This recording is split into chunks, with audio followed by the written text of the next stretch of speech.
Good morning students, आप सभी का श्री श्याम विज्ञान एकेडमी की ऑनलाइन क्लासेज में स्वागत है। इससे पहले हमने पढ़ी थी कर्ण की संरचना, बाह्यकर्ण, मध्यकर्ण और अंतःकर्ण। आज हम पढ़ेंगे सुनने की क्रियाविधि। तो मैंने इसमें आपको सुनने की क्रियाविधि में बताया था, यानी कि जो कर्ण पल्ला, जिसको अपन ईयर पिन्ना भी कहते हैं, यानी कि जो बाहर से दिखाई देने वाला भाग है वो कहलाता है कर्ण पल्लव या ईयर पिन्ना।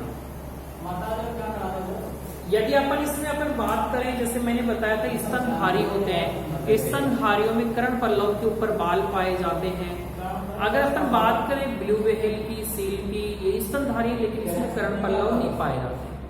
भाई देखो, ये जो कर्ण पल्लव है ये क्या काम करेगा, ये जो कर्ण पल्लव है इससे आकृति की होंगे, और ये जो कर्ण पल्लव है ये ध्वनि तरंगों को क्या करेगा, ध्वनि तरंगों को एक्टिव करेगा।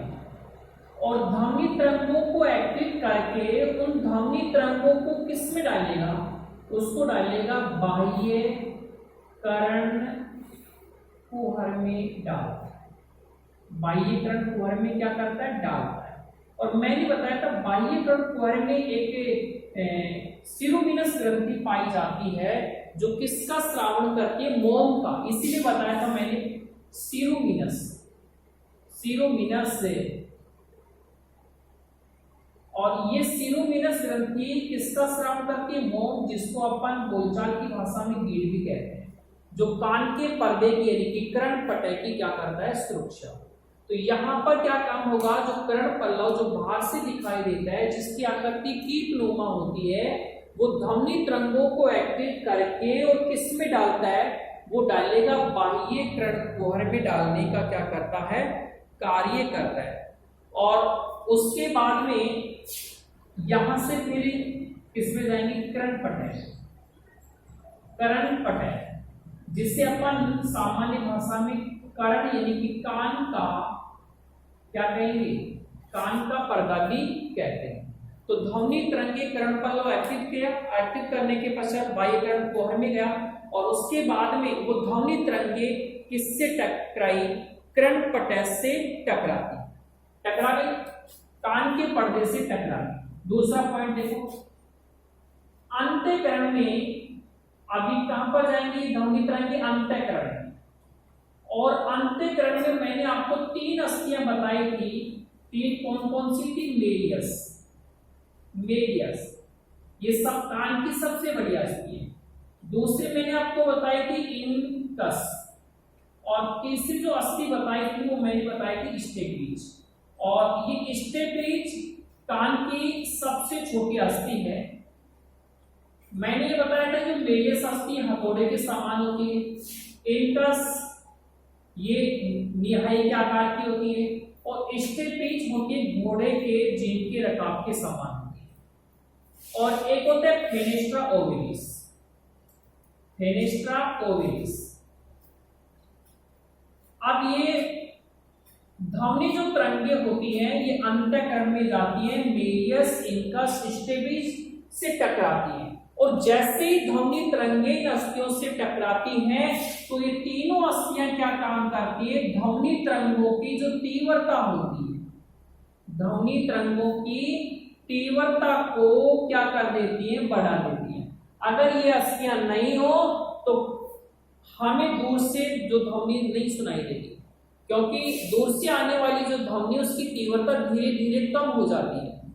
तो ये तीनों अस्थियां से टकराएंगी, टकराने के पश्चात वापस इन ध्वनि तरंगों की जो तीव्रता हो जाती है, क्या हो जाती है, बढ़ जाती है, और उसके फेनेस्ट्रॉइड द्वारा ये अंतःकरण में पहुंचते हैं। ठीक है, अंतःकरण में ध्वनि तरंगे क्या होंगी, पहुंचने का क्या करती है, कार्य करती है।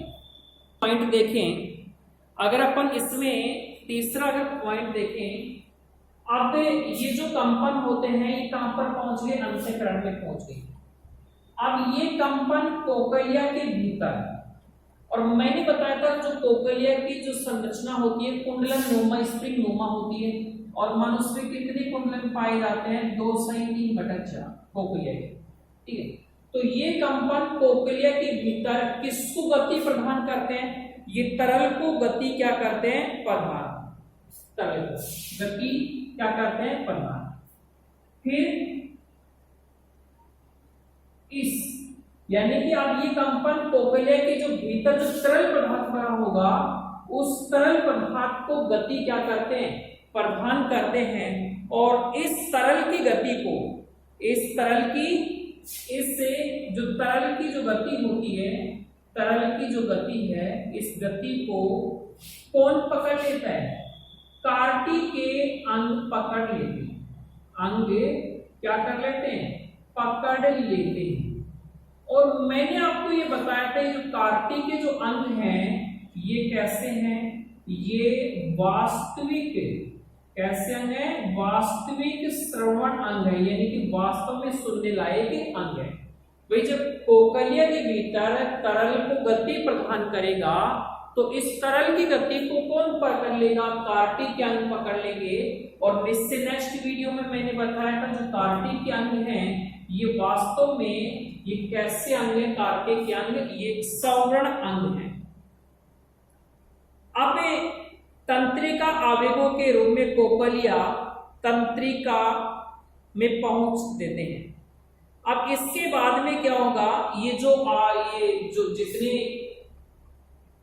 गति हो रही है, इन कंपन है, जो कंपन होंगे या फिर गति होगी अपन, ये गति किसके द्वारा, ये श्रवण तंत्रिकाओं के द्वारा, यानी कि जो सुनने वाली जो तंत्रिकाएं होती हैं श्रवण तंत्रिका द्वारा, ये आवेग कहां पर जाएंगे, मस्तिष्क में जाते हैं।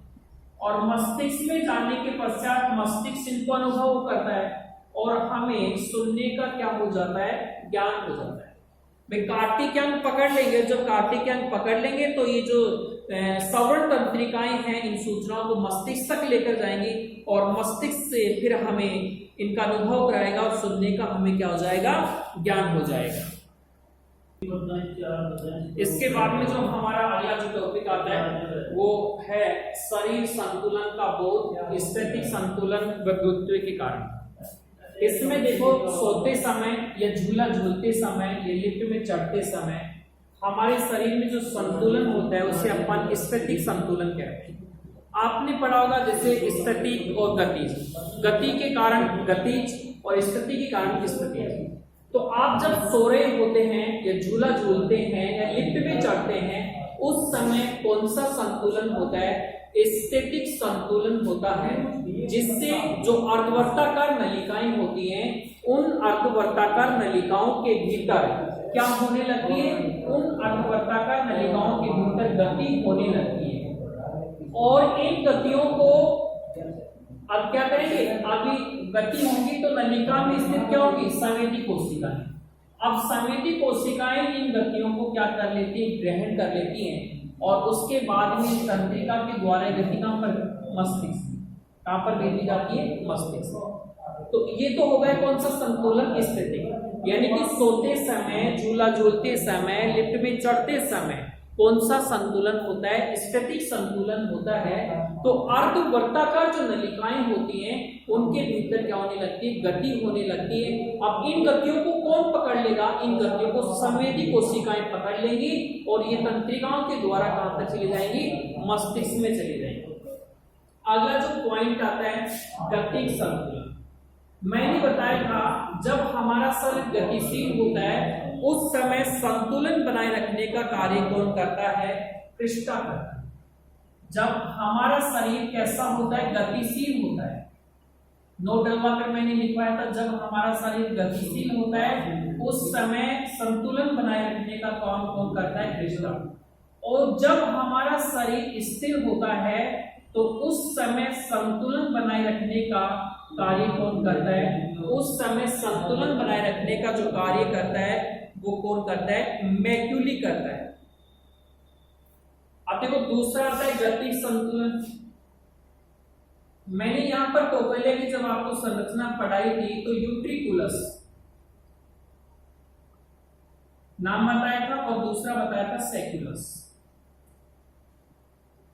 तो यूट्रिकुलस और जो सेक्युलस होते हैं ये दोनों गति संतुलन का बोध कराते हैं। गति संतुलन का हमें क्या कराते हैं, बोध कराते हैं। कौन कराते हैं, यूट्रिकुलस और सैकुलस करवाते हैं। तो अंत्यलसिका में उपस्थित और एंडोलिन अंत्यलसिका में उपस्थित क्या उपस्थित होगा,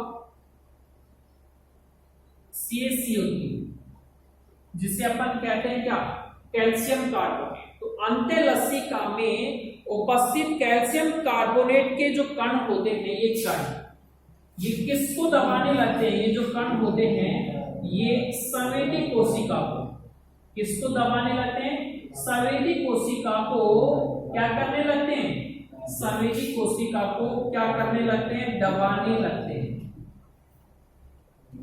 और जब कैल्शियम कार्बोनेट के जो कण होंगे संवेदी कोशिका को दबाने लगते हैं, तो इस प्रकार इन आवेगों को सवरण तंत्रिका, इस प्रकार के जो आवेग होंगे या जो सूचनाएं होंगी, आवेग इनको कौन किसके द्वारा, सवरण तंत्रिका के द्वारा, किसके द्वारा, सवरण तंत्रिका के द्वारा किस तक पहुंचा दिया जाता है, मस्तिष्क तक क्या कर दिया जाता है, पहुंचा दिया जाता है। तो देखो अगर एक लाइन में क्वेश्चन पूछ लिया जाए कि जब हमारा शरीर गतिशील होता है उस समय संतुलन कौन बनाता है, तो ध्यान रखना कृष्णा, और स्थिर अवस्था में संतुलन कौन बनाता है, मैक्यूलस।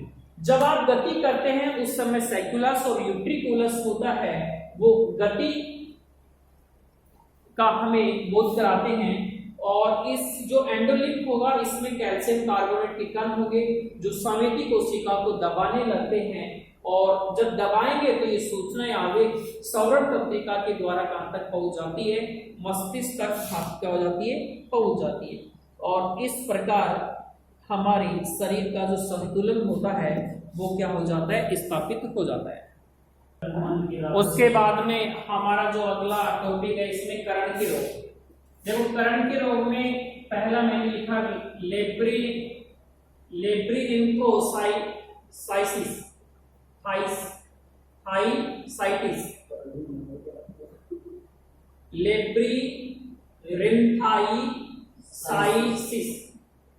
अगर इसके अपन लक्षण देखें तो कार्टी के जो अंग होते हैं, इन कार्टी के अंग को भी मैंने बताया था, अपन कहते हैं वास्तविक श्रवण अंग। वास्तविक श्रवण अंग क्या हो जाते हैं, नष्ट हो जाते हैं। और जब आपको भी पता है कार्टी के अंग नष्ट हो जाएंगे, यानी कि वास्तविक सुनने वाले अंग नष्ट हो जाएंगे, तो कैसा बहरापन आ जाएगा, यानी कि स्थायी बहरापन, यानी कि परमानेंट उस व्यक्ति को सुनाई नहीं देगा। और ये जो किसके कारण होगा, ध्यान रखना, वायरस के संक्रमण के कारण।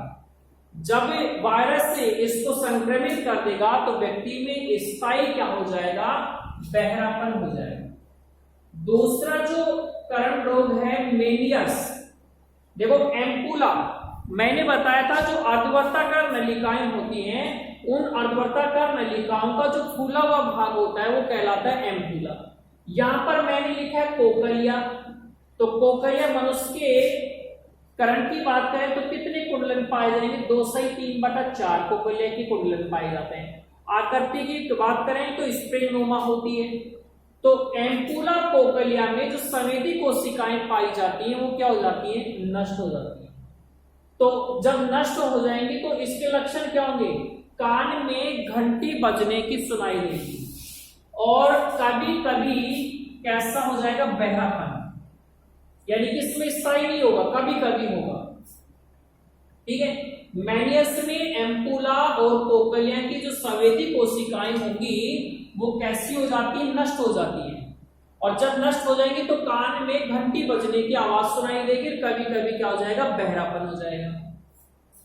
तीसरा जो रोग है कर्ण शोथ। देखो यहां पर बाह्य कर्ण शोथ, और ये बाह्य कर्ण शोथ किसके कारण होगा, जीवाणु के संक्रमण के कारण होगा। और दूसरे मध्य कर्ण शोथ, ये किसके द्वारा होगा, एलर्जी के द्वारा होगा। दोनों के समान लक्षण है। यदि किसी भी व्यक्ति को कर्ण शोथ रोग हो जाता है तो उसके लक्षण क्या होंगे, कान का बहना, निरंतर उस व्यक्ति का कान बहता रहेगा, कान में क्या होगा, दर्द होगा। और यहाँ पर मैंने लिखी टिम्पेनी झिल्ली, तो आप लिख सकते हैं कर्णपटय झिल्ली, यानी कि जिसको अपन सामान्य बोलचाल की भाषा में कान का पर्दा भी कहते हैं। उस कान के पर्दे में स्थायी क्या हो जाएंगे, छिद्र हो जाएंगे। क्या हो जाएंगे, छिद्र हो जाएंगे। तो ये कान के 3 रोग हैं लेब्रियम्फाइसिस से, इसमें कार्टिक के अंग नष्ट हो जाएंगे, वायरस के संक्रमण के कारण ये रोग होगा, स्थायी बहरापन हो जाएगा। मैनियस में एम्पुला और स्पोकुलिया की संवेदी कोशिकाएं नष्ट हो जाएंगी, तो कान में घंटी बजने की आवाज सुनाई देगी और कभी कभी बहरापन हो जाएगा। अगला बात करें कर्णशोथ, तो कर्णशोथ में ध्यान रखना जीवाणु के संक्रमण के कारण, और यदि मध्य की बात आ जाए तो एलर्जी के कारण होगा। क्या होगा, कान में का बहरापन हो जाएगा, कान में दर्द हो जाएगा, और जो कर्ण पटल है, कान का जो पर्दा होता है उसमें क्या हो जाएगा, छिद्र उत्पन्न हो जाएंगे। ये हो गया कर्ण हो गया। उसके बाद अगर अपन बात करें तो जिह्वा और नाक, जिह्वा और नाक, देखो ये ज्ञानेंद्रिय हैं दोनों। मैंने 5 आपको ज्ञानेंद्रिय पढ़ाई थी, आंख, नाक, कान, त्वचा, जिह्वा।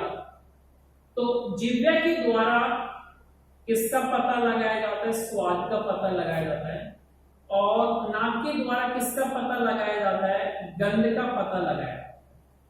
और मैंने आपको एक दिन ये भी बताया था, ये देखिए जो स्वाद का पता है वो किसके द्वारा, कलिकाओं के द्वारा, संवेदी कलिकाओं के द्वारा। अगर अपन बच्चों की बात करें तो बच्चों में स्वाद कलिकाएं सर्वाधिक पाई जाती है। कलिकाएं क्या पाई जाती है, सर्वाधिक पाई जाती है। जैसे जैसे व्यक्ति की आयु बढ़ती जाती है तो स्वाद कलिकाओं की जो संख्या होगी वो क्या होती चली जाती है, कम हो जाती है। इसलिए जैसे जैसे उम्र बढ़ती जाती है तो स्वाद का ज्ञान भी क्या हो जाता है, कम होता चला जाता है। अगर इनमें अपन बात करें, दोनों प्रकार के संवेदी हैं, ये रासायनिक संवेदी है। कैसे हैं, रासायनिक संवेदी कोशिकाएं, ठीक है। अगर इन दोनों की अगर अपन बात करें, ये जो गंध का ज्ञान कराते हैं, नाक और जिह्वा स्वाद का बोध कराता है, ये दोनों कैसे संवेदी है, रासायनिक संवेदी है। और ये संपर्क में आने वाले किस पर निर्भर करते हैं, अगर आपसे पूछा जाए कि जो ये संपर्क में आने वाले, संपर्क में आने वाले रासायनिक पदार्थ की प्रकृति पर क्या करता है, निर्भर करता है। भाई आपको किसी भी चीज का स्वाद का पता लगा, गंध का पता लगा, ये किस पर निर्भर करता है, उस पदार्थ की रासायनिक प्रकृति के ऊपर क्या करेगा, निर्भर करेगा। तो ये ध्यान देना कि स्वाद का पता और गंध का पता किससे पता चलता है, संपर्क में आने वाले रासायनिक पदार्थों की प्रकृति से हमें स्वाद का क्या पता चलता है, पता। आज जैसे स्वाद कलिकाएं स्वाद का पता लगाएंगे, और नाक में झिल्ली पाई जाती है जिसका नाम है सनीडेरियन झिल्ली, सनीडेरियन झिल्ली,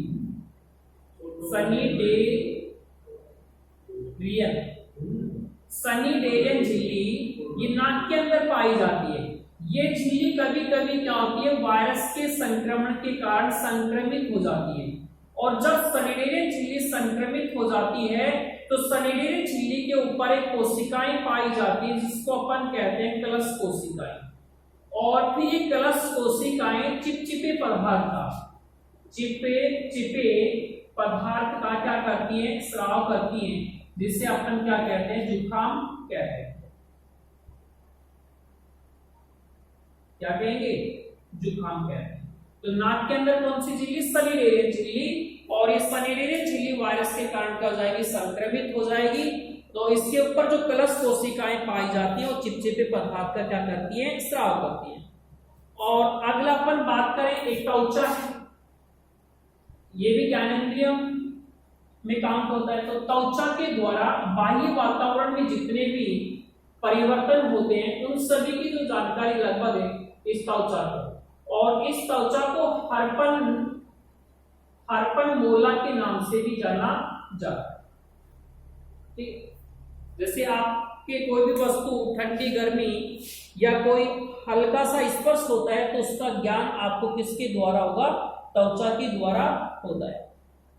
ये हमारा चैप्टर कंप्लीट हो गया और ये इतना इंपॉर्टेंट भी नहीं है त्वचा, जीव्या और नाक। इनमें सबसे ज्यादा जो इंपॉर्टेंट है कर्ण की सांतरिक संरचना, बाह्य संरचना, मध्य संरचना और नेत्र, ये काफी इंपॉर्टेंट।